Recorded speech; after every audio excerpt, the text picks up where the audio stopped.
যখনই আপনার টাকার প্রয়োজন, সূরাতুল ইখলাসের এই আমলটি কখনো আপনি ভুলবেন না। এবং নবীজি সাল্লাল্লাহু আলাইহি ওয়াসাল্লামের একটি হাদিস, সে হাদিস থেকে একটি দোয়া আমি আপনাদেরকে বলে দিব। সেই দোয়াটা যদি আপনারা পড়তে পারেন, সে দোয়ার নাম হচ্ছে ইসমে আজম। আর ইসমে আজমের মাধ্যমে আল্লাহ পাক রব্বুল আলামিনের কাছে যা কিছু আপনি চাইবেন তাই আল্লাহ আপনাকে দান করবে ইনশাআল্লাহ।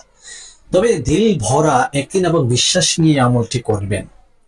দিলের মধ্যে যদি ইয়াকিন এবং বিশ্বাস না থাকে, মনের মধ্যে যদি খটকা থাকে, তাহলে কিন্তু এই আমলের কোনো ফসল অথবা ফলাফল আপনি পাবেন না।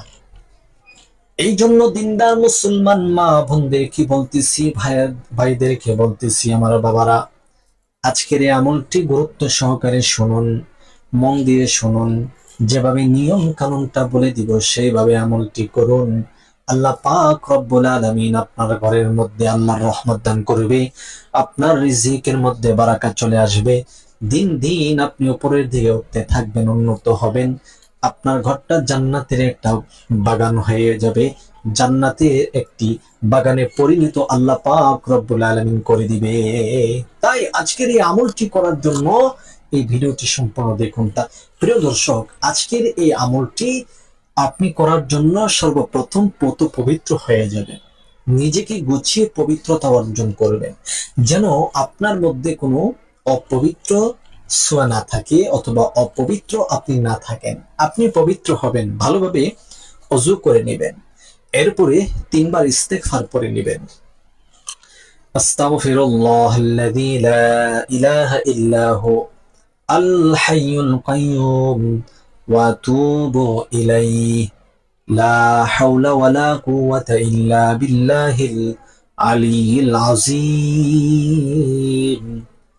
আস্তাগফিরুল্লাহাল্লাযী লা ইলাহা ইল্লা হুয়াল হাইয়ুল কাইয়্যুম ওয়া আতুবু ইলাইহি লা হাওলা ওয়ালা কুওয়াতা ইল্লা বিল্লাহিল আলিয়্যিল আযীম।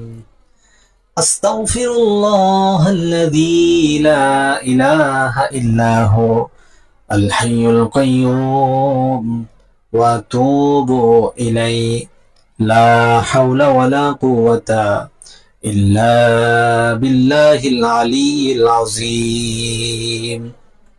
এরপর প্রিয় নবীজি সাল্লাল্লাহু আলাইহি সাল্লামের উপর দরুদ পড়ে নেবেন কমপক্ষে 3 বার। আমি একবার পড়ে দিচ্ছি।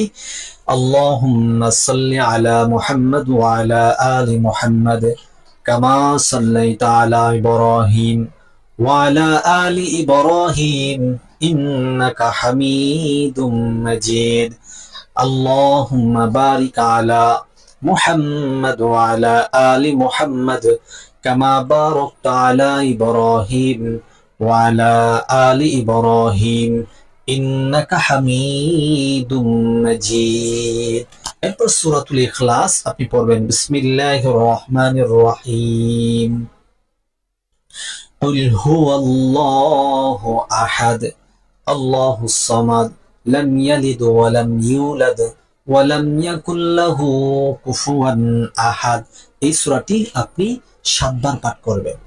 এরপর নবীজি সাল্লাল্লাহু আলাইহি ওয়াসাল্লাম যে দোয়াটা সব সময় পাঠ করতেন, সেই দোয়াটা হচ্ছে আল্লাহুম্মা ইন্নী আসআলুকাল হুদা ওয়াত তুকা ওয়াল আফাফা ওয়াল গিনা।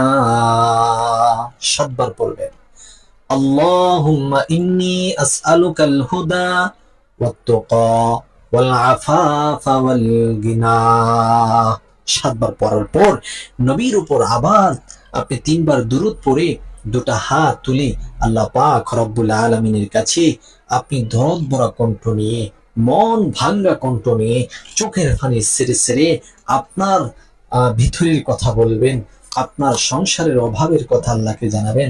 আল্লাহ, আমাকে আপনি অভাব মুক্ত জীবন দান করেন, অভাব মুক্ত সংসার দান করেন। আল্লাহ আমার ঘরে খাইর এবং বরকত দান করেন। আল্লাহ স্বামী স্ত্রী, আল্লাহ পুত্র, আল্লাহ সন্তানাদি যারা আছে সবাই যেন আপনার হুকুম, আপনার রসুলের মতো জীবন যাপন করতে পারে, সেভাবে আল্লাহ আমাদেরকে তৌফিক দেন, আমাদের সবাইকে আপনার হুকুম মতো চলার তৌফিক দেন।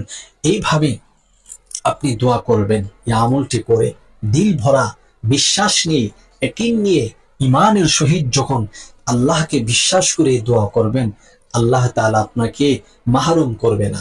আল্লাহ তাআলা বলেন, লা তাকুনাতু মির রাহমাতিল্লাহ, ও আমার বান্দা বান্দিগণ, তোমরা আমার রহমত থেকে নৈরাশ হয়ো না, আমি তোমাদেরকে নৈরাশ করব না।